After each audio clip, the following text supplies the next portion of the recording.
Dando continuidade ao nosso curso sobre o perispírito, hoje temos a aula 7, cujo assunto é este: o perispírito e os centros vitais ou chakras. Esta é uma aula importantíssima, pois ela é a antessala de uma futura aula sobre o assunto de curas espirituais, doenças, etc. Vimos na aula anterior que o duplo etérico é a fronteira, numa maneira comparativa, entre o mundo espiritual e o corpo físico.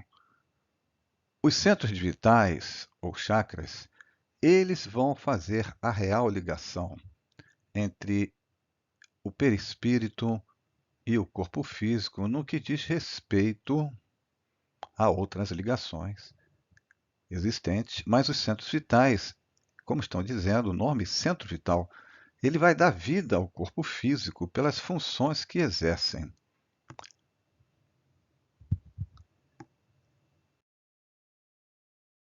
Para isso, nós temos os objetivos da aula de hoje aí estabelecidos.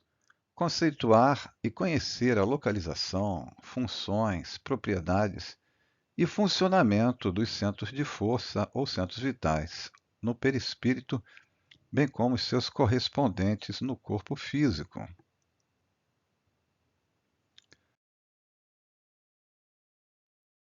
Vejam só, denominações. No esoterismo e espiritualismo em geral, eles são conhecidos por chakras, milenarmente. A palavra tem origem no sânscrito e significa roda, lótus, círculo ou disco, porque os centros de força ou chakras, eles se assemelham a rodas, como veremos adiante. Já no espiritismo, Kardec nada falou sobre eles.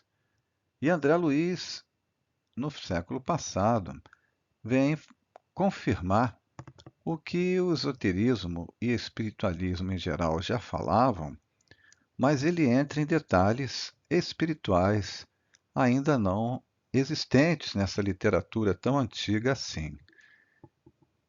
Então ele os chama de centros vitais ou centros de força.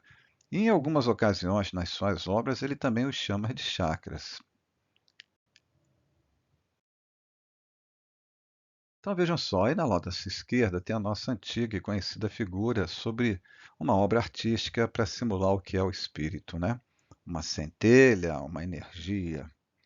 No livro Evolução em Dois Mundos, André Luiz vem nos falar sobre os centros vitais, no capítulo 2, onde ele diz o seguinte, em síntese: o corpo espiritual, ou psicossoma, como nós já vimos, ou perispírito, é o veículo físico relativamente definido pela ciência humana, com os centros vitais, que essa mesma ciência, por enquanto, não pode investigar e reconhecer, no nível de detalhe que ainda está para ser veiculado pela espiritualidade ou até descoberto pela ciência humana quando isso for possível. Nesses centros vitais, né, ou melhor dizendo, no perispírito, possuímos todo o equipamento de recursos automáticos que governam os bilhões de entidades microscópicas a serviço da mente. Recursos adquiridos vagarosamente pelo espírito em milênios de evolução.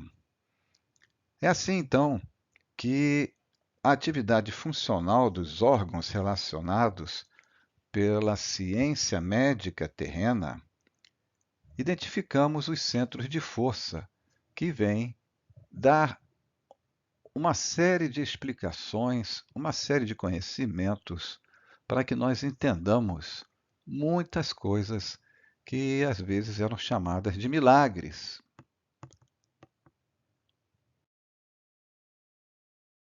Conceito espírita, então, que nos é dado por André Luiz no livro Evolução em Dois Mundos, com alguma adaptação para que é um resumo.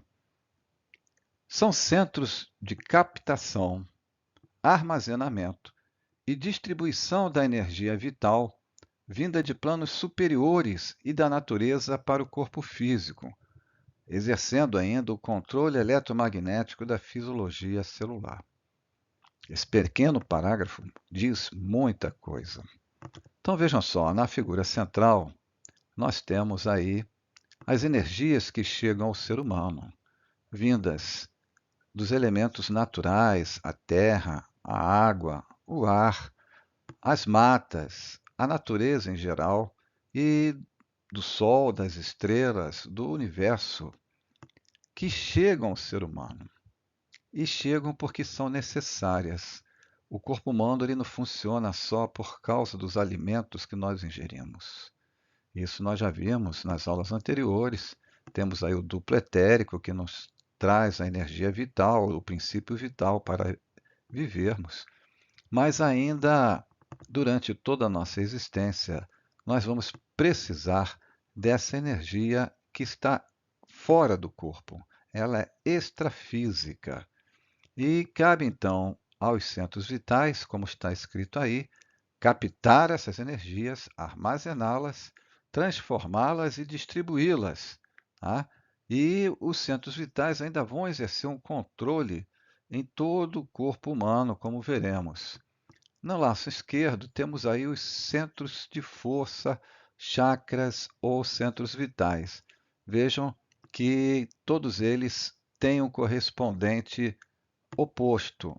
Então, estão até na mesma cor para dizer que é o mesmo chakra, o mesmo centro de força, só que ele tem dois lados, ok?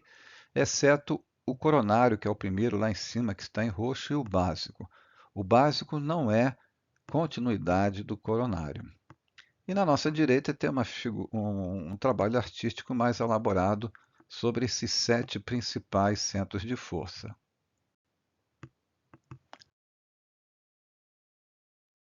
Vamos ver aqui as funções. Ao longo do nosso curso, das nossas aulas, nós vamos repetir muitas vezes coisas que dissemos ou na própria aula ou em aulas anteriores, porque o conhecimento assim, ele funciona numa espiral. A cada momento você vai acrescentando alguma coisa ao que foi dito anteriormente e também para fixar o conteúdo. Por isso é um curso e tem aulas.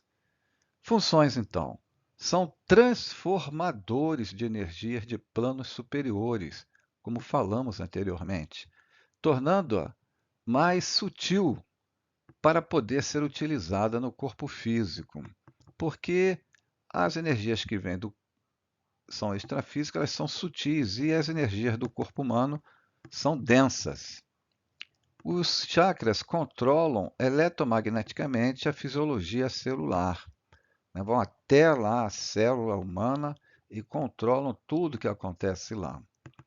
Estimulam ainda o sistema nervoso endócrino a produzirem secreções hormonais que geram o funcionamento fisiológico dos órgãos. Vejam então, traduzindo em mais detalhes o que estamos dizendo desde o início.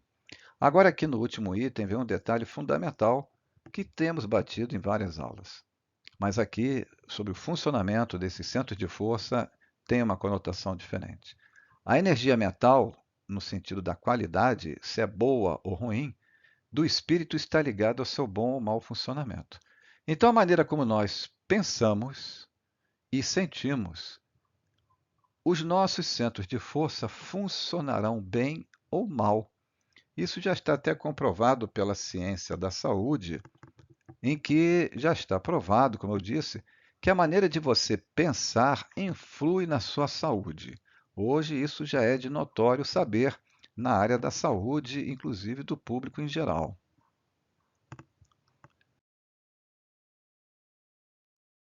A origem do conhecimento dos centros de força, mas principalmente pela palavra chakra, é milenar. A acupuntura trabalha com isso há 5.000 anos. 5.000 anos. E não tinha tomógrafo. Isso certamente é lícito nós pensarmos assim. Como não? Isso veio por origem mediúnica, para uma ou mais pessoas que foram complementando esse conhecimento que chegou até nós até hoje. E além disso, na parte hinduísta, no livro dos Vedas, tem um deles, que é o Upanishads, que foi elaborado há 150 ou há 500 anos antes de Cristo, também eles constam lá. Então, esse é um conhecimento que dura tanto porque funcionou. Milenarmente ele funciona. E mais que isso até. Vejam só, mais que isso até porque no século XX houve uma comprovação científica de que existem os chakras, existem os centros de força, por esses três cientistas aí.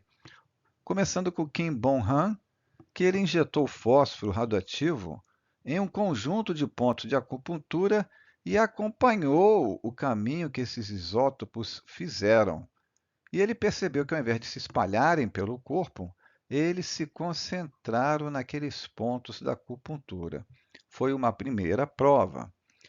Pierre de Vernegeot, um francês, ele, além de comprovar o que Kim Bong-han havia descoberto, comprovado, ele vai além, ele coloca um acréscimo quando ele também injeta outro elemento radioativo nos pontos de acupuntura e verifica agora, pela forma como ele realiza o experimento, que o isótopo migrava pelos meridianos. Então ele comparou o caminho que eles percorriam, que coincidia com os chamados meridianos ou nades, que nós conheceremos a seguir. E por último, o Hiroshi Motoyama, esse vai fazer um mapeamento completo da aplicação também de radioatividade de todos os meridianos, comprovando que eles coincidiam junto com os chakras elaborados, o mapeamento dos chineses de mais de 4.000 anos, ele comprovou que tudo aquilo era verdadeiro, que aquele conhecimento milenar era real, funcionava. E apresentou esses estudos no 7º Congresso Internacional de Parapsicologia em 1975. A partir daí, então, a acupuntura se tornou medicina oficial. Hoje nós levou um tempo, mas temos no Brasil também, em várias partes do mundo, ela é integrante da medicina.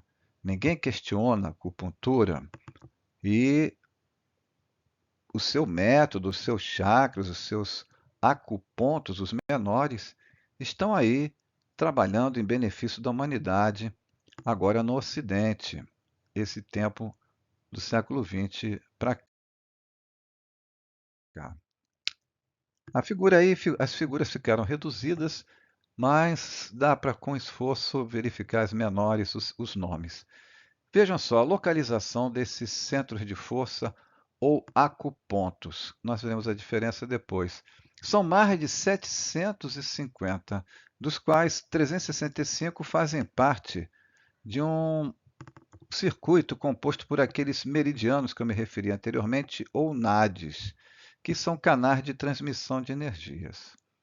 Na parte de baixo do slide, na figura 1 e 3, a figura 1 tem um rosto humano e na figura 3 tem as costas de um ser humano, de um boneco, né? Vejam que tem linhas retas ali, cheias de pontos, tanto aqui no rosto e no peito do boneco e nas costas do outro boneco. Esses são os NADs, que nós veremos mais detalhadamente. E vejam que nas figuras superiores estão aí mostrados do mapa de acupuntura, do atlas de acupuntura, tanto dos pés quanto das mãos, também teria equivalente à orelha ali, se tivesse colocado. É, os órgãos do corpo humano que se ligam, estão ligados a esses pequenos pontos, a esses mais de 750 pontos da acupuntura chinesa, comprovados cientificamente que funciona dessa forma. Agora estão aqui os nádios ou meridianos expostos de maneira específica. São 12 e formam uma rede, como foi dito, né, equivalente ao sistema nervoso ou até ao sistema circulatório. Eles se dividem na parte anterior do corpo humano e na parte das costas, e pegam todo o corpo humano. Nesse sistema, né, formado pelos meridianos, flui toda a energia vital que sustenta e conserva o corpo físico. Então, os centros de força recebem essa energia, como nós veremos, e jogam-na aí nesses nadis, e que percorrem o corpo humano e vão parar até no sistema nervoso e nas hemácias. Todos os seres animais possuem duplo etérico e centros de força. Eu não consegui descobrir na minha pesquisa se os vegetais possuem. Então, não é que não existam, eu não consegui descobrir. Então, vejam aí, comparando com alguns animais, né, os centros de força, porque todo ser vivo precisa receber essa energia do mundo espiritual também. E precisa que os centros de força, a exemplo do que nós estamos estudando até agora, sejam responsáveis pelo funcionamento também do corpo e não apenas o cérebro físico. André Luiz, então, desses mais de 750 pontos, ele vai estabelecer 7 como os principais, são os maiores. As doutrinas e religiões espiritualistas e esotéricas concordam em sua maioria com esses 7 aí. Uma ou outra fala de 8, mas os 7 são os principais mesmo. Então, André Luiz confirma o que muitas doutrinas espiritualistas e esoteristas já falam há muito tempo. E ele, inclusive, também confirmando o que muitas delas falam, mas há discordância, algumas delas não vão concordar com essa classificação de André Luiz.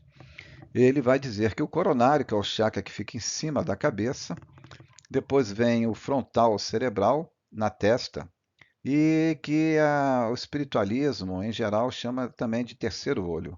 O laríngeo na garganta, o cardíaco no coração, o esplênico e o gástrico no tórax e o genésico nos órgãos sexuais. E ele nos diz lá no livro Entre a Terra e o Céu, já não é no Evolução em Dois Mundos.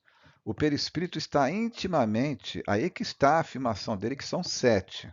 E depois ele os descreve, depois desse parágrafo.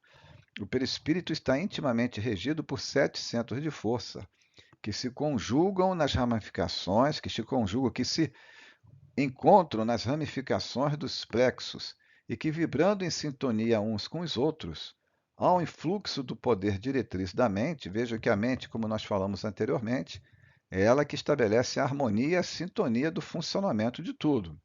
Estabelecem, continuando para nosso uso, um veículo de células elétricas que podemos definir como um campo eletromagnético. É algo inimaginável essa justaposição dos corpos espirituais com os centros de força, corpo físico. É algo fantástico, como está aí nesse livro Entre a Terra e o Céu, bem descrito, e também no Evolução em Dois Mundos. E André Luiz afirma ainda que cada centro de força, mas essas doutrinas espiritualistas, muitas delas também concordam com isso aí, está associado a uma glândula, coronário a pineal, o cerebral a hipófise, o laríngeo a tireoide, o cardíaco ao timo, o esplênico ao pâncreas, o gástrico às suprarrenais e o genésico ao sistema reprodutor. Então vejam que a complexidade que é desse sistema. E ainda por cima, nós veremos isso na aula que vem, os 3 centros de força superiores, principalmente estes, estão associados à mediunidade, à intuição, à vidência, à psicofonia. Ok? E nós descreveremos melhor todos eles na próxima aula.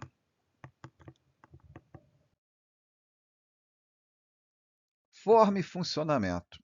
Como havíamos dito lá no início, a forma do centro de força é circular, lembrando uma roda, por serem vórtices, né? Ficam girando no sentido horário, como está escrito aqui, e puxa de fora para dentro. Ele tem uma força centrífuga de fora para dentro, perispírito, duplo etérico e corpo. Ou centrípeta, também coloca energia para fora. O movimento circular horário faz com que aquela força centrífuga atraia a energia para o interior do centro vital até chegar nas células do corpo humano. Quando a rotação é inversa, é centrípeta, a energia que sai pelos centros vitais.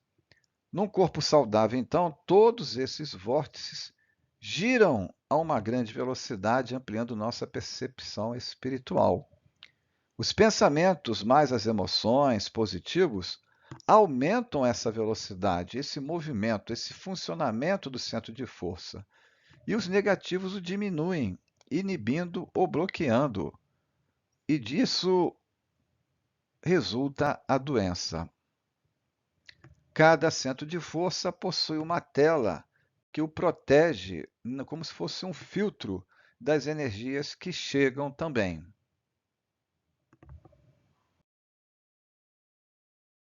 Vamos agora dar um passo acima, subir um degrau, para entender como eles funcionam. À nossa esquerda aí tem a nossa clássica figura.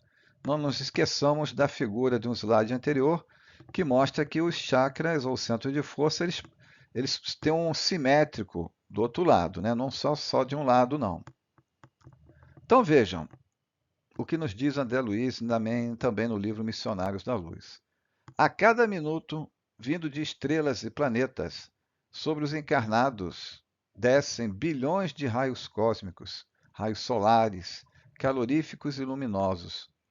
Os raios gama, rádio emitidos pela água e metais, os magnéticos, que vêm dos vegetais, animais e seres humanos, as emanações mentais, psíquicas dos seres desencarnados que estão fora do plano físico, e os raios expedidos pela prece envolvendo a todos numa permuta incessante na cura ou na doença do corpo, dependendo do que você está atraindo, né? Na renovação da alma e na iluminação da consciência. Ou seja, a cada segundo, ou menos que isso, nós somos bombardeados por energias vindo e pensamentos vindo de todos os lados. Voltamos a essa figura vista na aula anterior para aprofundar ou relembrar a explicação dada. Através do duplo etérico, as energias espirituais, né, como vemos aí a primeira seta em azul, energias sutis, seguem em direção ao corpo físico, passando pelo duplo etérico, onde são densificadas, porque as energias do corpo físico são densas, não vão absorver logo de cara as energias sutis. Então passa pelo perispírito, porque os centros de força estão localizados no perispírito. Os centros de força do duplo etérico e que estão no corpo físico, com a morte do corpo físico, eles desaparecem. Permanece apenas os centros de força do perispírito. E no caminho inverso, nós também produzimos energias, no caso densas, que são sutilizadas e chegam ao perispírito.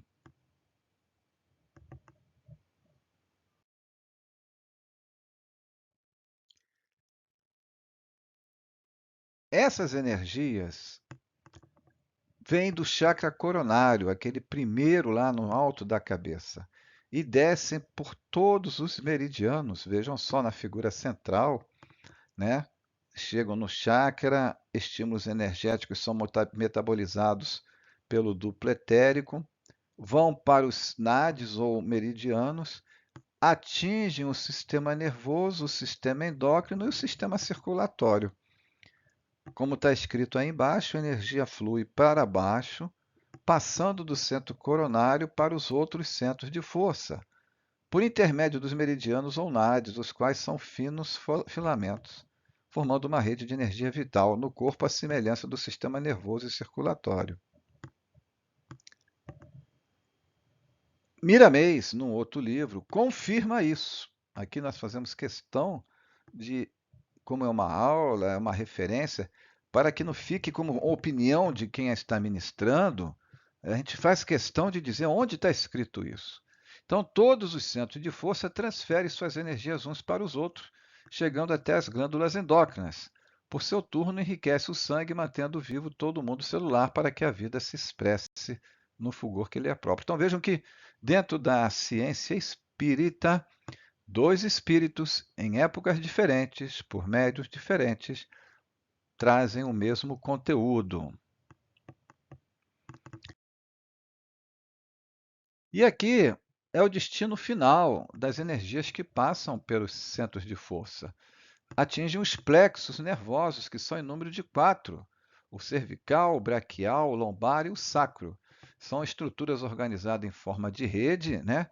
E fazem conexão, então, os centros de força com todas as células do corpo, como dito anteriormente. Mas aqui está minudenciado o caminho. Então, o centro de força vai para os plexos, a energia dos plexos, então, se espalha para o sistema nervoso e sistema circulatório. Como está escrito aqui também, reforçando tudo isso. Aqui o destaque está no lado esquerdo da figura. Os centros de força e os plexos funcionam simultaneamente. É uma sinergia, é um sistema que funciona perfeitamente, desde que nós tenhamos o pensamento também funcionando de forma equilibrada. E os centros e as glândulas endócrinas são correspondentes as funções físicas, mentais, vitais ou espirituais, ok?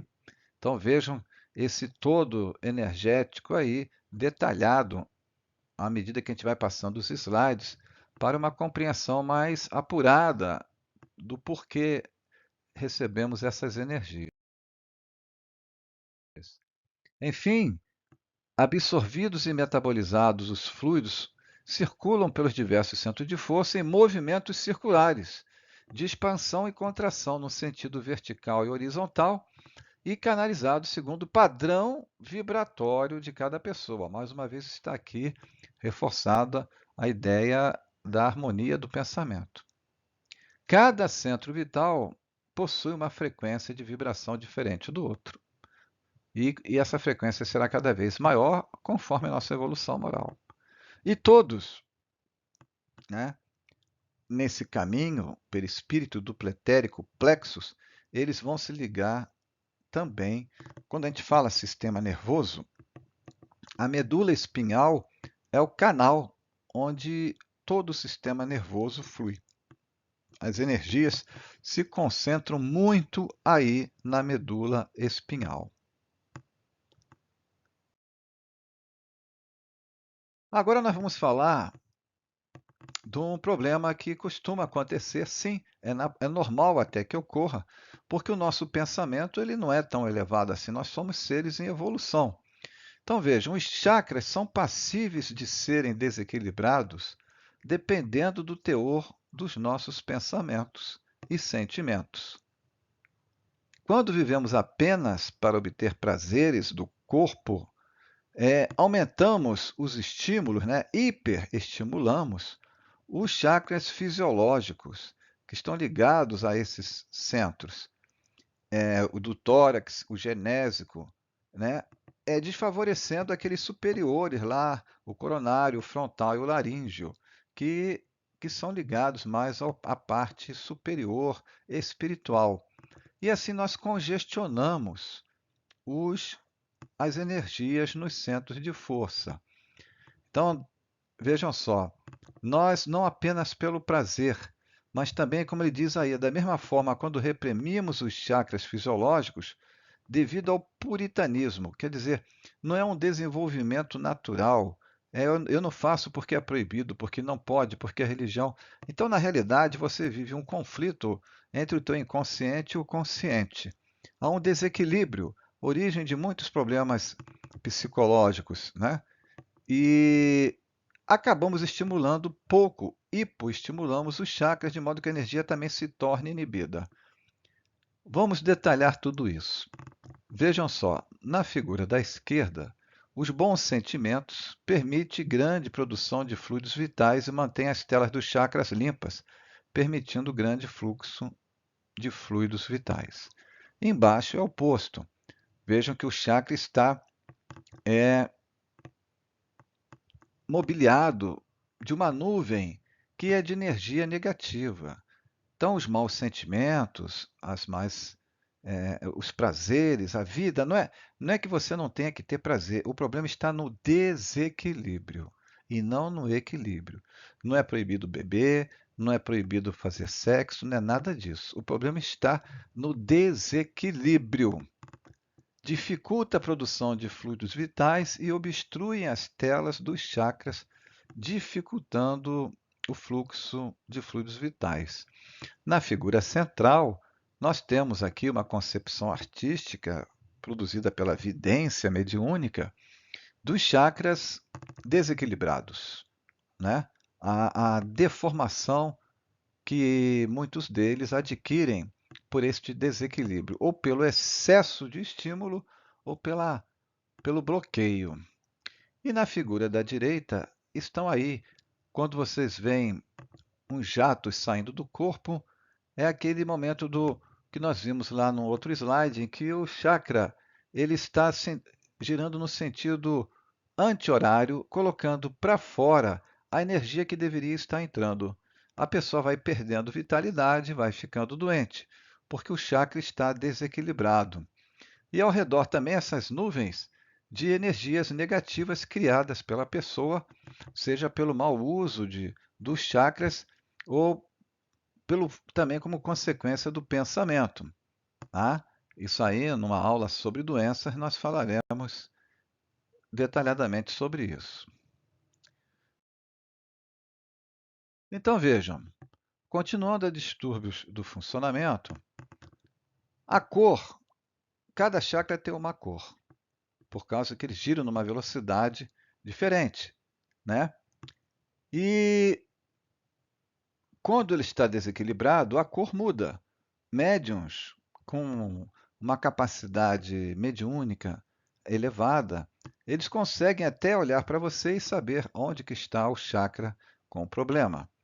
Então, sua coloração, a densidade, a impregnação de energia referem-se à ação do nosso pensamento, que molda as formas mentais, a partir de cada característica individual. Então, o distúrbio ocorre pela alteração do chakra, como nós falamos ainda há pouco, e ele passa a girar em sentido anti-horário, que além de não captar energia para a região, a corrente energética ela flui para fora do corpo, como nós explicamos daquela figura ali do lado direito superior. A estimulação de um determinado centro de força poderá ser compensada, né? Compensar o baixo equilíbrio de outro chakra, porque os chakras estão interligados.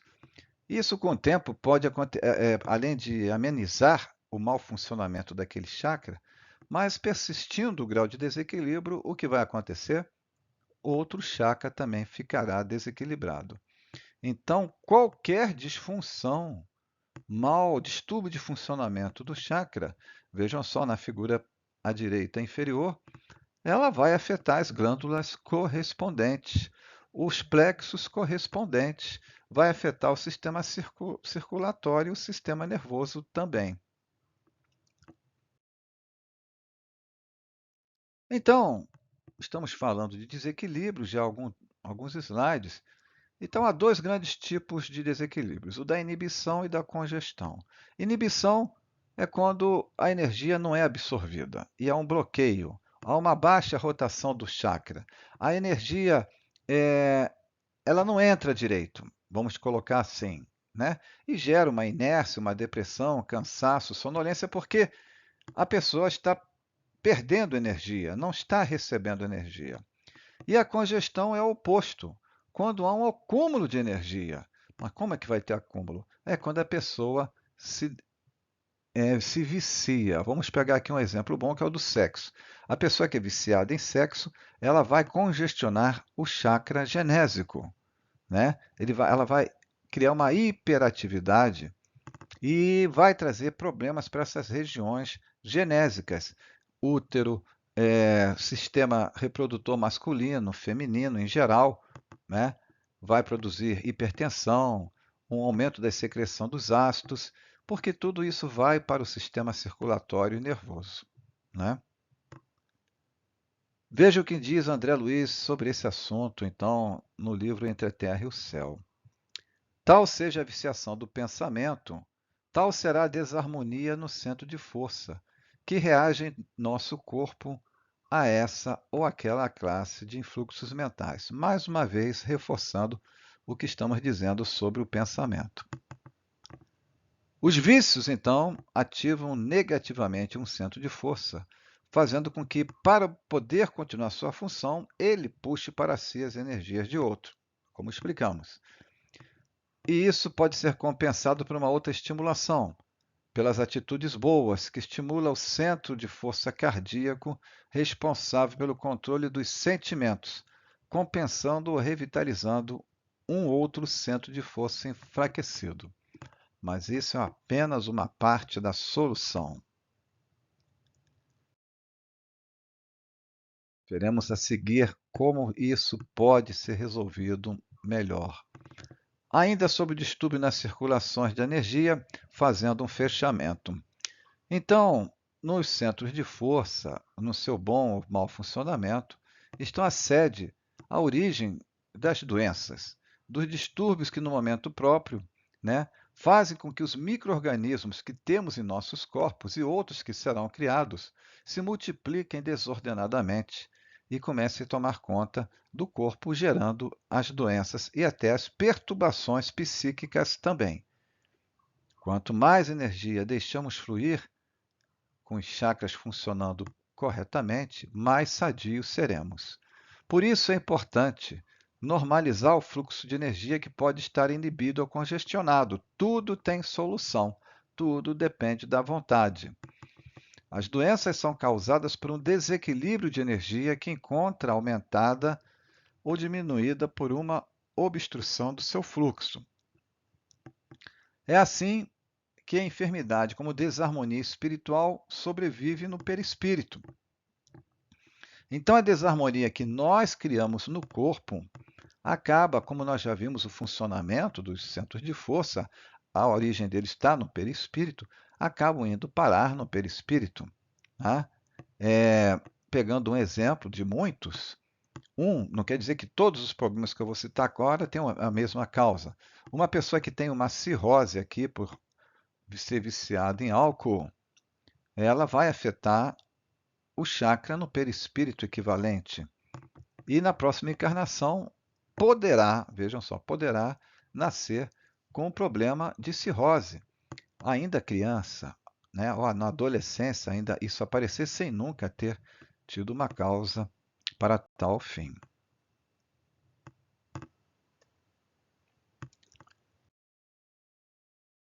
Aqui então começa realmente como nós conseguirmos reequilibrarmos os centros de força. Lá atrás falamos nas boas atitudes, no bom pensamento, na mudança de pensamento. Mas essa é uma parte. É necessário também tomarmos passes. Então, o passe, vejam só, é uma transmissão de energia. Na figura da esquerda, nós estamos vendo aí uma luz amarela, dourada, em cima da cabeça do médium que está dando o passe. O passe é a energia da pessoa somada à energia espiritual. Aquelas energias que chegam a nós, como nós vimos desde o início da nossa aula, elas são trabalhadas pelos benfeitores espirituais que nos fazem como instrumento para chegar até a pessoa o que ela precisa de energia.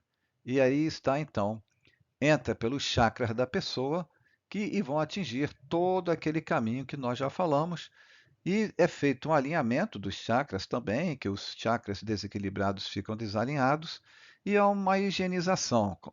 Então, o perispírito interage de forma profunda com o corpo físico, e por isso as energias transmitidas pelo passe e recebidas inicialmente pelos centros de força atingem o corpo carnal através dos plexos, proporcionando a renovação das células. O passe, então, é energia recebida e necessária. E ele atua no perispírito agindo de 3 formas diferentes. Mecanismo de limpeza, né, no campo vibratório para o recebimento de energias saudáveis. Há uma mudança, uma transfusão de energia para a pessoa, até que os chakras voltem a funcionar normalmente.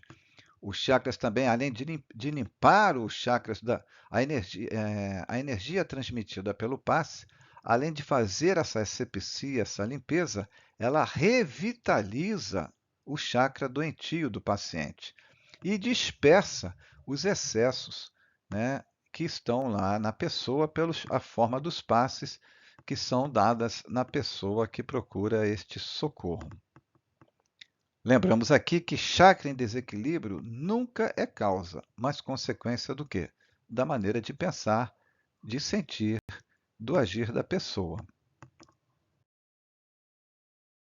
E chegamos à conclusão, de uma maneira sintética, né, dessa maratona rápida, sobre este assunto tão instigante e importante. Vejam só que vimos que o perispírito ele é um sistema estruturado, apresenta corpos e sistemas complexos, proporcionando as condições de desenvolvimento do espírito nas suas inúmeras encarnações. E a mente do espírito, desenvolvida durante milhões de anos, administra os diferentes corpos, transferindo pelos chakras, sustentando e organizando o corpo físico pelos centros vitais.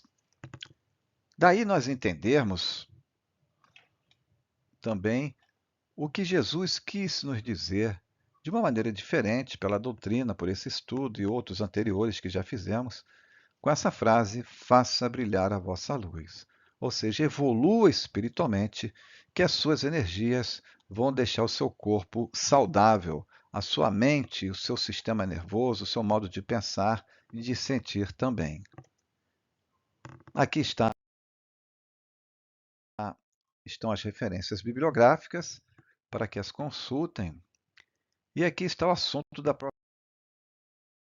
próxima aula, que nós vamos falar sobre os centros vitais, o corpo físico e a sua ação na mediunidade. É o que tínhamos a falar. Bons estudos a todos.